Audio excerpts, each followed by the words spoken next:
What's up mga kagala? Babiyahe tayo ng mahigit 2 hours para ipakita sa inyo ang isa sa pinakamagandang camping site dito sa Poland. So,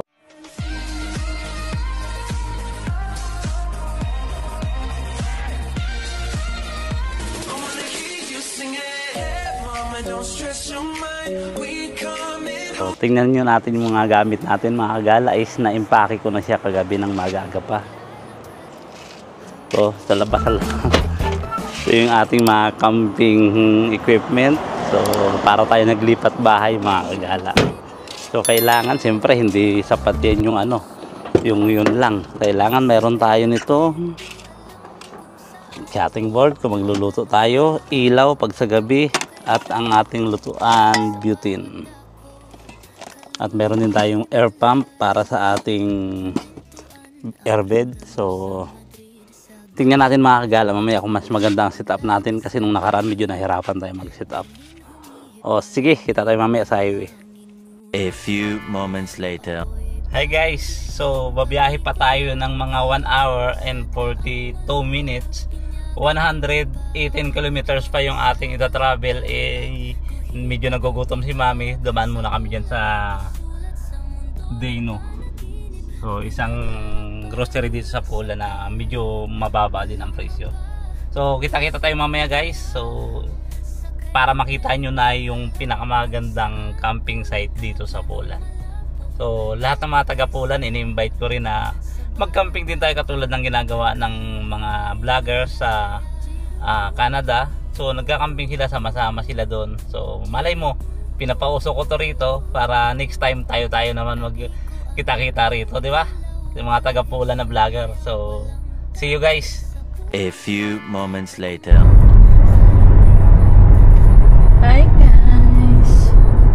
So mga kagala, mayroon pa tayong 1.5 hours. So 97 kilometers pa. So medyo banayad lang yung takbo natin kung titingnan nyo. Kasi marami kasing lumalabas na nagbabakasyon ngayon kasi weekend. So marami tayong makikita sa camping mamaya.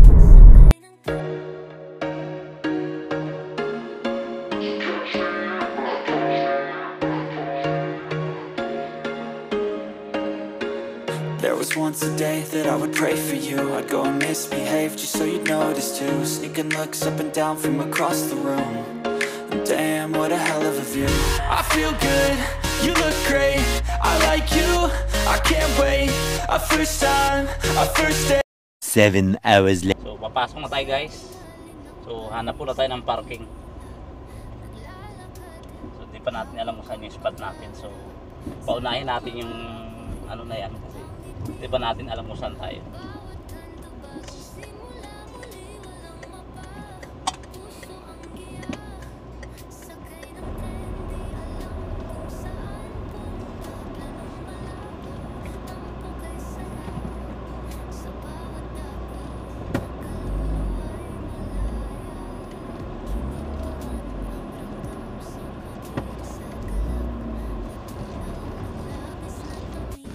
Yun nga mga kagala, dumating na tayo sa campsite natin sa camping list ni Ostroni.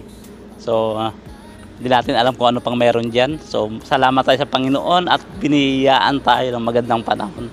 Kita nyo naman guys, ang ganda ng sunlight.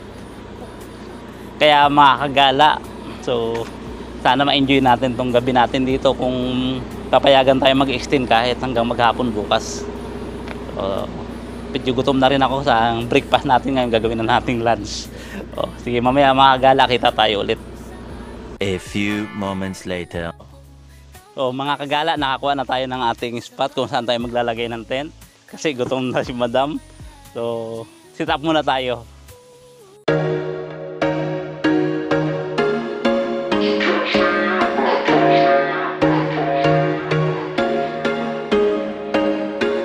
There was once a day that I would pray for you. I'd go and misbehave just so you'd notice too. Sneaking looks up and down from across the room. And damn, what a hell of a view. I feel good, you look great. I like you, I can't wait. A first time, a first date. You're so fine, I'm so late. You sip wine, I drink straight. Don't waste time to my place. I feel my heart erase. So catch me if I fall.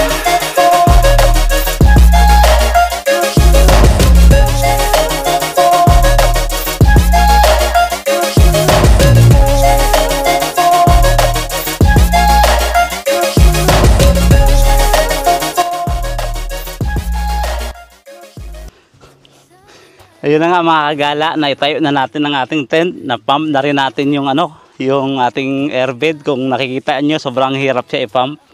So sana naman magkaroon tayo ng electric pump na para hindi na tayo kailangan magpumba, nakakapagod din nyo. Ngayon si Mami mag-sit up naman ng tulugan. So kita nyo mga kagala, ang ganda ng pagkakasit up natin. So yung paligid, may isa ring camper doon. So, ganda ng paligid dito.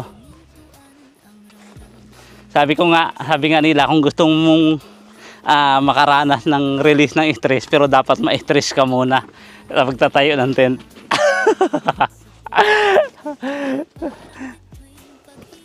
At maganda rin pala itong pwesto namin, na sa gilid kami pwede kami magsaksak ng kung kailangan namin ng kuryente. So, kung malubat kami, wala kaming problema, pwede kami magsaksak diyan. So, sit up muna tayo mga kagala.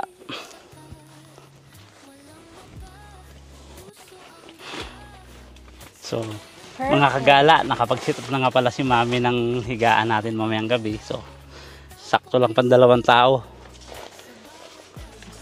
Tapos sasara natin yung kwarto. Kasi yung mga kung may mosquito, so hindi makakapasok dito.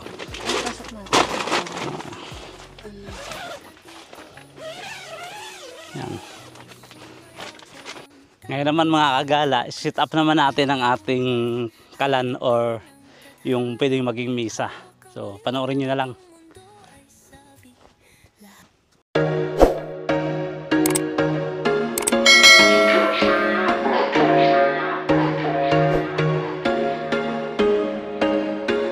There was once a day that I would pray for you. I'd go and misbehave just so you'd notice too. Sneaking looks up and down from across the room. And damn, what a hell of a view. I feel good, you look great. Yun mga kagala, so tapos na tayo mag-sit up ng room natin, pati yung kitchen natin, nakita nyo naman sa video. So papakita ko naman sa inyo mga kagala ang washing area, tsaka yung toilet at tsaka shower room dito. So, si Mami naghuhugas na yung ulirang asawa. Yan. Yan. Dito pwede maghugas. So, yan. Punta natin yung CR mga kagala. So, may panlalaki, may pambabae. So, ito yung pambabae, bawal tayo dyan. Sa panlalaki na lang tayo pumunta. Yan mga kagala, napakaganda. May mga sink din, bawat toilet nila. So kung may shower dito, yun. Hindi nga lang yung shower, kailangan mo yung hindi lang bayron. So, pero panalo. Napakalinis mga kagala. Ito naman kung yung room ang rerentahan mo, ay hindi.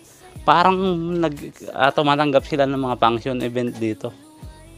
Halimbawa may birthday, may party yan, may mga crystal ball. So dyan pwede mag-grill din. So mula rito mga kagala, tanaw yung lake, yung lawa. So hindi ko alam kung may nagkakayak. Hindi pa tayo nakapasyal mga kagala. So habang paggabi parating yung mga nagkakamping. Ang daming campers na rito. Yun, marami ng mga bata doon. Habang nagsisit up pa si Mami doon mga kagala, is ako naman ay gagawa ako ng pang-grill natin mamaya.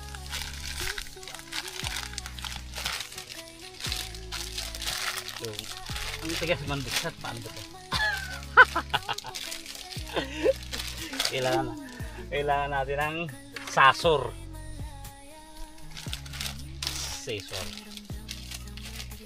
So, giniling to siya mga kagala. Sa akin kayo makakita ng giniling pero iniihaw.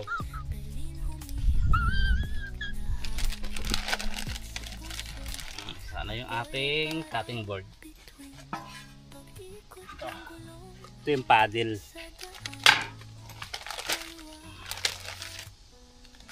Kutsara man.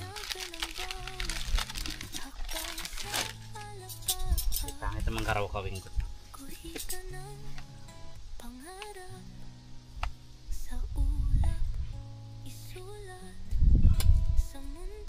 So, i-grill natin siya mamaya.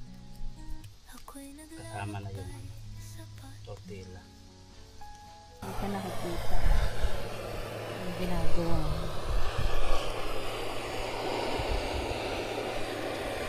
Mayaman tayo eh. Kaya itong gastos na natin magpa-apoy. Pero dapat may ano tayo. Meron tayong gel para pang start ng mga charcoal. Pero okay naman, mabilis naman ito siya.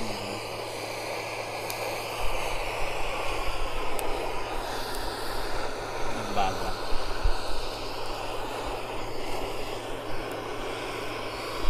Ayan, nagluluto na kami ng rice dito. Ayan, nag-set up kami ng aming lutuan. Ayan, condiments pa si ano. Ayan, pakulo kami ng tubig para sa kanin. Ayan, so, ayan yung set up namin. Medyo magulo pa. Bumili kami guys ng electric pan. Naka-sale sa ano, sa bedroom ka. Hi Daddy. Hi! Ito na mga kagala ang ating setup ng lamisa. Meron tayong strawberry, apple, at ang pinaka main stream natin ay ang Hennessy at Summersby ni Mami. At ito yung i-grill natin ngayon. Ito ay ang ground pork grill. So naka-ready na rin yung ating ihawan. Si Mami ay magluluto ng, ikutan natin siya kasi nakapagsaing na rin naman na siya. So tapos niyang magsaing, magluluto daw siya ng ano yan Mami lulutuin mo? Ito, butter Garlic shrimp. So yun yung ating kalan. So mayroon tayong pipino dyan. Sa mga kagala itong ating inuman. So sa may gusto ng baso pala, PM lang. Hi chef. So, maglalagay tayo ng asin. Asin. Yan. Bakit po may ano yan? Parang may bigas. So alam nyo kasi guys, yung bigas, yung asin, pag na-stack siya ng matagal, ang tendency niyan is nagtutubig siya. So pag may asin siya, ay may bigas siya, hindi magtutubig yung asin mo. Saka madali siyang maibubuhos kasi siya yung naghihiwalay dun sa asin. Tama na po, chef. Okay. So pati itong, bakit itong pati paminta nilagyan mo So ng ganun bigas? din yung ano niyan, explanation na yung powder naghihiwalay doon, so madali mo siyang maibubuhos. Okay po, chef. Pero itong mga paprika, hindi mo na nilagyan ng ano. Ito hindi na kailangan kasi meron tayong pang spoon, so napakadali yan. Okay po, chef. Salamat po. Okay. Hawakan mo na po. Nakaano tayo, Master Chef Efron. So balik tayo sa ating mga kagala, sa ating iniihaw. So mga kagala, 6 o'clock na pero yung araw tirik na tirik pa. So kain muna tayo. Dito sana ni Daddy, maganda. Yan na yung ating Tanggalin mo na. pork grill, ground pork grill. Ito yung butter chicken ni Mami. So pass muna ako sa diet natin. So kain tayo ng butter chicken, mukhang masarap. So meron tayong baso dito ng puno ng yelo. At siyempre Coca-Cola, baka naman Jubilat. So kain na tayo guys. Kuha ka isang yelo doon, ay isang tubig.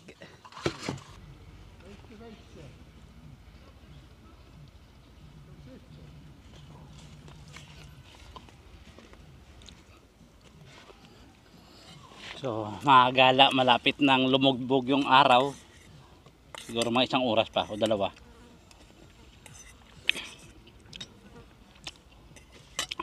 Okay naman dito. Ang problema lang dito kasi maraming langaw. Siguro dahil sa sarap ng niluto namin na amoy. Yun. Sarap ng butter garlic shrimp ni Mami. So ito Hindi, rin may ano kasi. May may farm. may farm sa kabila. Ayun, na farm yun. Mm. Sa Bak- baba.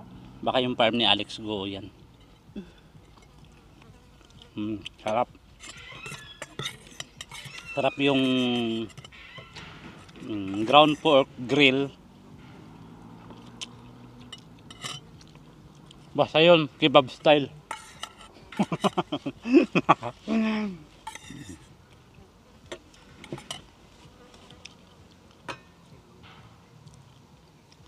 Oh. At saka may bee pa. Aray ko, kinagat ako ng bee. Haga.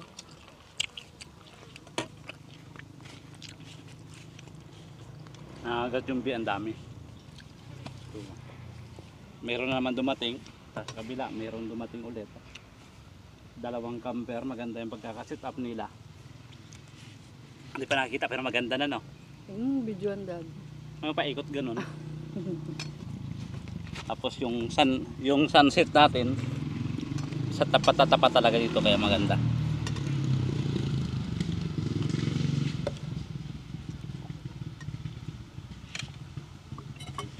So kain tayo. Ito may sausawan tayong ginawa, Pinoy kurat, may siling labuyo.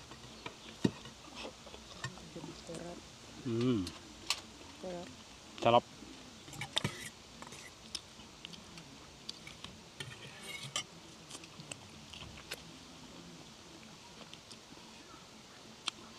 Sinabi ko kanina na kung papayagan tayo mag-extend, papayagan tayo na magbayad kahit magkano, mga half lang na. Kasi uwi tayo mga kinabukasan na ng hapon. Mabait naman yung may-ari, ang sinabi wag na magbayad daw.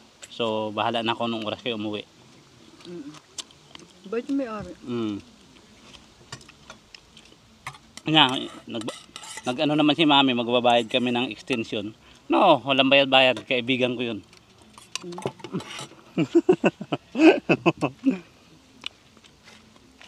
Ito, sunset na. Saan kayo manong? So mamaya siguro i-time lapse natin yung paglubog ng araw. So kain muna kami mga kaga.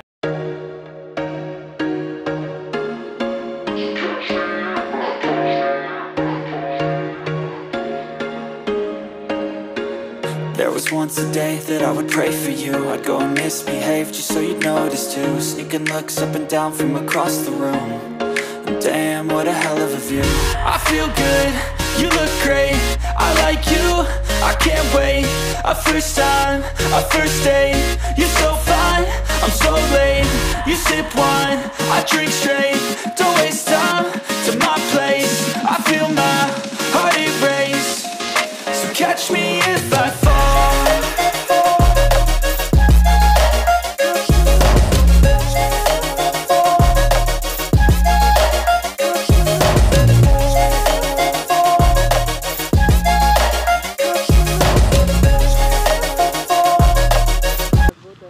So magkakabit tayo ng ilaw mga kagala. Bago. Yan ang ilaw natin. Ang ilaw na kay ganda o kay gandang isipin. Time check tayo mga kagala. Anong oras na Mami? 9 o'clock. 9 o'clock pero maliwanag pa siya mga kagala. Ang medyo hindi ko nga lang nagustuhan dito mga kagala is maraming lamok, so may panlaban tayo dyan. Nagsindi tayo ng baygon katol. Yan. So hindi yun ang purpose natin kaya nag-vlog tayo mga kagala. Ang purpose ko ngayon ay magsisindi na tayo ng ilaw kasi gabi na. Hindi yung baygon katol ha. Oh, galing. So, yung isa. So yung isa naman mga kagala, ito napakaganda ng ilaw nito. May dim light to, merong yan, pwedeng ganyan. Lakasan. Pwede siyang lakasan. Dapat yellow lang daw, Daddy. Kasi pang ano lang.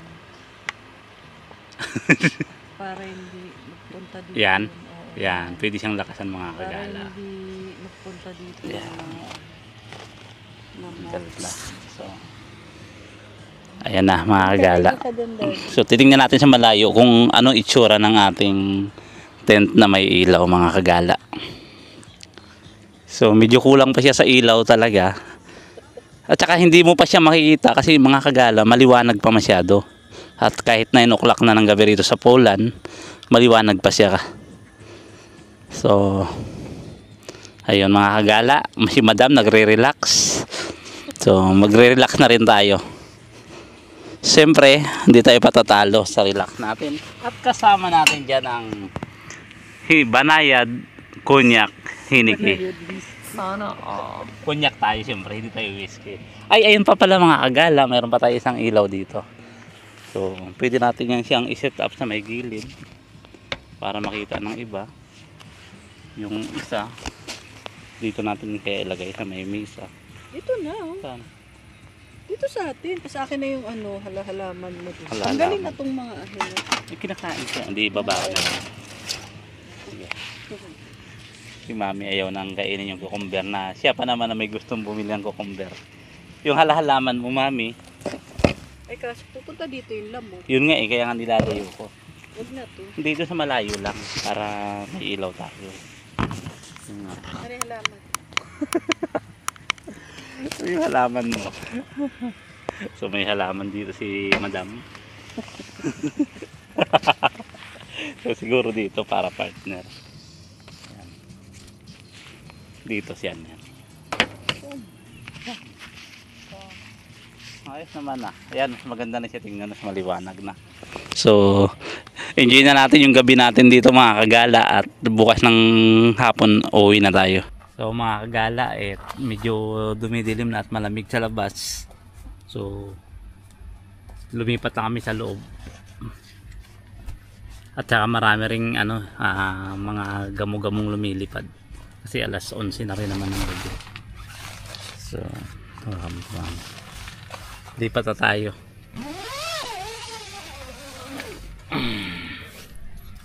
Ang galing nito kasi hindi wala talaga makapasok ng mga